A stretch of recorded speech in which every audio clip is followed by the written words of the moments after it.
Okay, this is a continuation of chapter 6 and part 2. We did the thing on the three types of memories, and then things that help you with long-term memories. A teacher more interested in long-term memory than any of the other ones. Uh, but let's look at four things that disrupt long-term memory. And I'm going to use two terms. One's an ed psych term, one's a psych term. Remember, Thorndike wanted to have his own uh, psych, so he changed the language. Um so the first one is fading or disuse. Fading or disuse. And that is simply is if you don't use something over time, it fades away. Fading and disuse are the same thing. Um, for instance, I took German in high school. I took German in college. I haven't spoken German in years. I can't remember hardly anything. I can say Volkswagen, but I mean, it's because I haven't used it. So over time, if something is not used, it's hard to retrieve, disuse or fading. Unfortunately, you remember that doesn't explain all poor retrieval. Poor retrieval has not been able to recall information that you've learned. Because the fact is that sometimes you remember stuff you haven't used in years. You know, you watch Jeopardy, you get answer right. Oh, I didn't know I remember that. Or do you go back home and you meet somebody you haven't seen in 15 years and you know their names? So that is one cause of poor retrieval, but it's not the one and only cause. The second one is reorganization or distortion. Reorganization or distortion. And what that is that we tend to reorganize material. Oh my God, this election year, you got both candidates reorganizing facts. And so reorganization is where you know part of the answer, and to get full closure, you add in stuff that may not be correct. That's where legends come from. That's where rumors come from. Somebody tells you a story and you tell somebody else and you don't remember it all, so you add your own stuff. Um, if I said to you, who's the 16th president of the United States, and you go, oh no, and I say, I'll give you a hint, it's a city in Nebraska, and you say President Omaha, obviously that's example of reorganization distortion. Those of you who took the oral test or chapter 5 part 2, you get omitted and elicited behavior confused. That's reorganization or distortion. It is remembering tidbits of information and filling in the gaps. If you ever played telephone, you know exactly what I'm talking about. The third is repression or suppression. That's forced forgetting. Sometimes we just want to forget things. Terrible events, horrific accidents. Yeah, I don't want to go to the dentist, so I keep forgetting to go. Um, so, uh, you know, you don't like somebody, so you're having a party, and so you forget to invite them because you really don't want to invite them. So we tend to forget things or repress things we do not really want to remember or call back.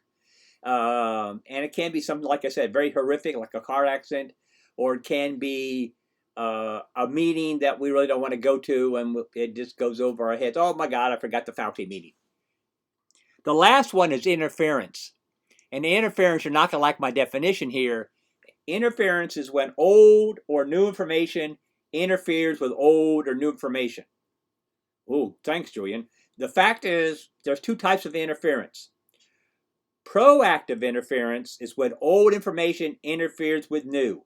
When old information interferes with new. So you can't remember your new code to the dorm because all you can remember is your old code.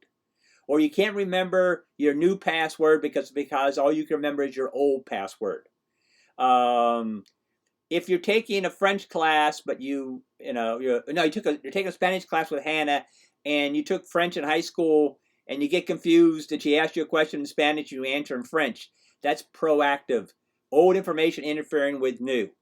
Especially those athletes or those equestrians, when you get a new trainer, a new coach, and they teach differently, you kind of fall back to what you learned before. Then you have retroactive interference, is when new interferes with old. When new interferes with old. So, for instance, where some of you people that are taking virtual, you don't have this, but you have the oral test. You can either take it through Zoom or through true and false, multiple choice test. But a lot of times, because we have cognitive, when I say what produces learning, what behavioristic is, it's reinforced, and the cognitive answers something differently, and you answer the cognitively. So it's retroactive. New interferes old. One way to remember that is proactive. Pro is a player who's been playing for a long time. Retroactive, R for rookie, which is new. Now, there's 4 things that we can do to combat the 4 problems that messes up. For instance, one of them is the 3 R's. Repetition, recite, review. Repetition, look the information more than once. Recite the most important facts. And review, general review before you take the test. The 3 R's. That's only one. Don't count it as 3. 3 R's is one way to minimize that, especially for disuse and fading. Then we have distributed practice, which is pacing. The book calls it pacing. And that is, you don't try to cram everything in the night before the test. You learn a little bit at a time. You learn short bits, and then you put them all together at the end. I know some of you have been successful in cramming, but some of you will find out that certain courses you just can't cram everything at the end. So distributed practice is just you learn small bits every day. You look at your notes, you go over what you went in class, learn that, and then it's much easier to tie together. The third one we can do is serial position effect. Serial position effect. And that is simply primacy and recency. Primacy is first, recency is last. And the serial position effect is very simple. We remember the first part of the list and the last part of the list. And we forget the middle. Like the Star Spangled Banner. Oh, say, can you see? Everybody knows that one, and then the Home of the Brave. But in the middle, everybody, they can't remember it.